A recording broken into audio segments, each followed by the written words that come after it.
going to be sunny and hot today, and 1 in 5 Americans will develop some form of skin cancer in their lifetime. But if caught early, it can be cured. And here in Hawaii, it's important to protect ourselves. Joining us live to teach us more is skin cancer specialist Dr. Eric Whitman, along with Emily, who's been diagnosed with the disease. Doctor, good morning to you and aloha. Aloha, good morning. Now, what are some of the warning signs of skin cancer that people should not ignore?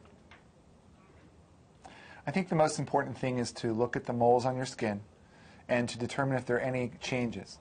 The changes we specifically look for and get worried about are changes in color, in the size if it's growing, in the border if it becomes irregular, or in the symmetry if it's no longer a perfect circle.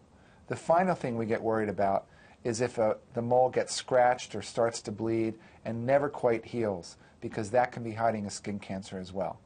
And these are all things that should make us want to go and see our doctor and be evaluated. Certainly a lot of people in Hawaii, important news for them. Emily, why don't I ask you, how are you doing today, and how did you discover that you had skin cancer? Thanks. I'm doing great. I'd like to tell you about how I was diagnosed. I had a mole on my skin that had changed over time, so I went to the dermatologist, had it looked at, and had it biopsied, and it came back as melanoma. This was completely devastating for me and my family. It was 8 years ago, so it's a long time to be on just a roller coaster of emotions and treatments and feeling sick. But there's one drug that really stands out, and that's Zelboraf.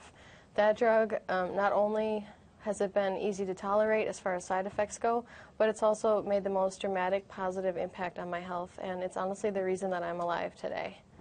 Oh, well, very encouraging news, and we wish the best for you as well.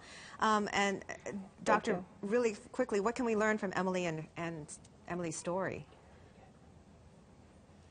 Well, the important thing on Emily's story is the fact that she's doing so great, and that's been, I think, as she pointed out, the advances that we've made, the ability to target genetic mutations in skin cancers through drugs like Zelboraf, which was just approved by the FDA, and also another drug called Erivedge, which targets a different genetic mutation.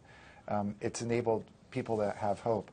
And that's one of the things we want to talk about today, and we wanted your viewers to know about.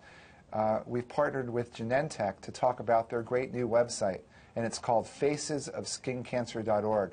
And the neat thing about that website, the magical thing, are people like Emily who have shared their story on the website and have let people know the fact that there's treatment for these skin cancers and that there's hope at the end of the tunnel. Well, Dr. Whitman, thank you so much for providing us such important information. And Emily, we wish you all the best in your recovery. Thank you. Thank you.